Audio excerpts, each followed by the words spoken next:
Hello, my name is Cain Hayes and I'm the CEO of Gateway Health.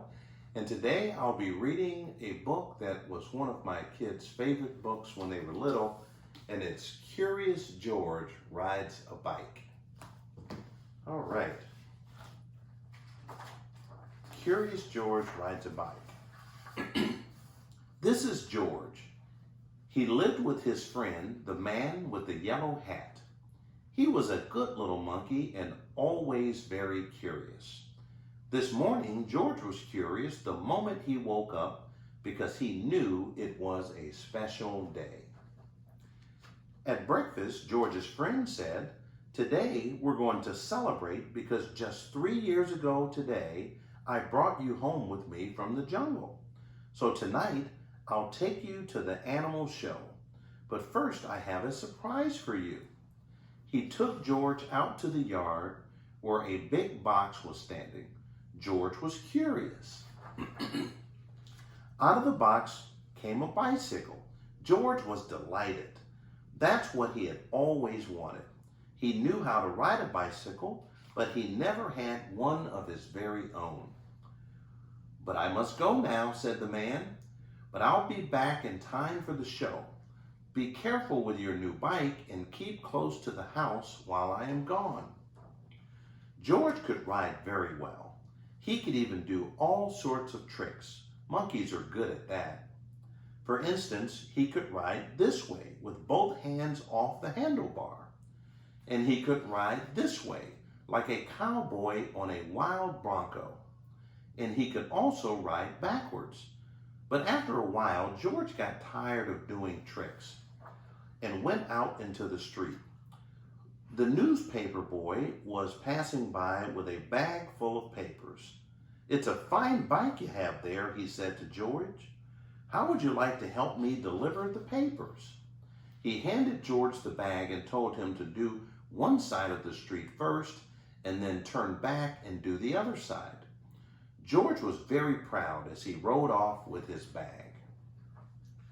He started to deliver the papers on one side of the street as he had been told. When he came to the last house, he saw a little river in the distance. George was curious. He wanted to know what the river was like, so instead of turning back to deliver the rest of the newspapers, he just went on. There was a lot to see at the river. A man was fishing from the bridge, a duck family was paddling downstream, and 2 boys were playing with their boats. George would have liked to stop and look at the boats, but he was afraid the boys might find out that he had not delivered all the papers, so he rode on. While riding along, George kept thinking of boats all the time. It would be such fun to have a boat, but how could he get one? He thought, and then he had an idea. He got off the bicycle, took a newspaper out of the bag, and began to fold it. He folded down the corners like this, then he folded both edges up, brought the ends together, and it flattened it sideways. Then he turned one corner up, then the other one, and then brought the ends together and flattened it sideways. Then gently he pulled the ends open, and there was his boat. Now the moment he had come to launch the boat, but the question was, would it float? It did. So George decided to make some more boats. Finally, he had used up all the papers, and he had made so many boats that he could not count them, a whole fleet. Watching his fleet sailing down the river, George felt like an admiral. He watched his fleet. He forgot to watch where he was going. Suddenly there was a terrible jolt. The bicycle had hit a rock and George flew off the seat head first. Luckily, George was not hurt, but the front wheel of the bicycle was all out of shape and the tire was blown out. George tried to ride the bicycle, but of course it wouldn't go. So he started carrying it, but it soon got too heavy. George did not know what to do. His new bike was spoiled. The newspapers were gone. He wished he had listened to his friend and kept close to the house. Now he just stood there and cried. Suddenly his face brightened. Why? He had forgotten that he could ride on one wheel. He tried it and it worked. He had hardly started out again when he saw something he had never seen before. Rolling toward him came an enormous tractor with huge trailers behind it. Looking out of the trailers were all sorts of animals. To George, it looked like a zoo on wheels. The tractor stopped and two men jumped out. "Well, well," said one of them, "a little monkey who can ride a bike Bronco fashion. We can use you in our animal show tonight. I am the director of the show, and this is Bob. He can straighten your wheel and fix that flat in no time, and then we'll take you along to the place where the show is going to be." So the three of them got into the cab and drove off. "Maybe you could play a fanfare while you ride your bike in the show," the director said. "I have a bugle for you right here, and later on you'll get a green coat and cap just like Bob's." On the show grounds, everybody was busy getting things ready for the show. "I must do some work now," said the director. "Meanwhile, you may have a look around and get acquainted with all the animals. But you must not feed them, especially the ostrich, because he will eat anything and might get very sick afterwards." George was curious. Would the ostrich really eat anything? He wouldn't eat a bugle, or would he? George went a little closer to the cage, and before he knew it, the ostrich had snatched the bugle and tried to swallow it. But a bugle is hard to swallow, even for an ostrich. It got stuck in his throat.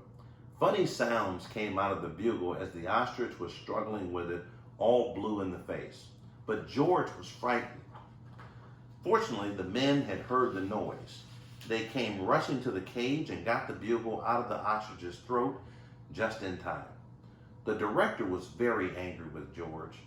"We cannot use little monkeys who don't do as they are told," he said. "Of course, you cannot take part in the show now. We will have to send you home." George had to sit on a bench all by himself, and nobody even looked at him. He was terribly sorry for what he had done, but now it was too late. He had spoiled everything. Meanwhile, the ostrich, always hungry, had got a hold of a string dangling near his cage. This happened to be the string which held the door to the cage of the baby bear. As the ostrich nibbled at it, the door opened, and the baby bear got out. He ran away as fast as he could and made straight for a high tree near the camp. Nobody had seen it but George. And George was not supposed to leave his bench, but this was an emergency, so he jumped up, grabbed the bugle, and blew as loud as he could. Then he rushed to his bicycle. The men had heard the alarm and thought at first that George had been naughty again. But when they saw the empty cage and the ostrich nibbling at the string, they knew what had happened. George raced down toward the tree, far ahead of the men. By now, the bear had climbed quite high, and this was dangerous because little bears can climb up a tree easily, but coming down is much harder. They might fall and get hurt. The men were worried. They did not know how to get him down safely, but George had his plan. With the bag over his shoulder, he went up the tree as fast as only a monkey can, and when he reached the baby bear, he put him in his bag and carefully let him down so that the men could safely catch him. Everybody cheered when George had come down from the tree. "You are a brave little monkey," said the director. "You saved the baby bear's life.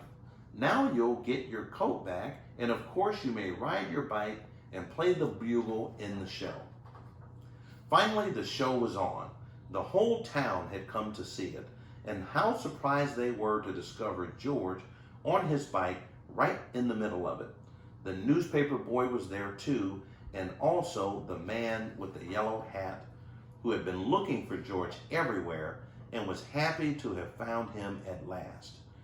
The newsboy was glad to have his bag again, and the people from the other side of the street whose papers George had made into boats were not angry with him anymore.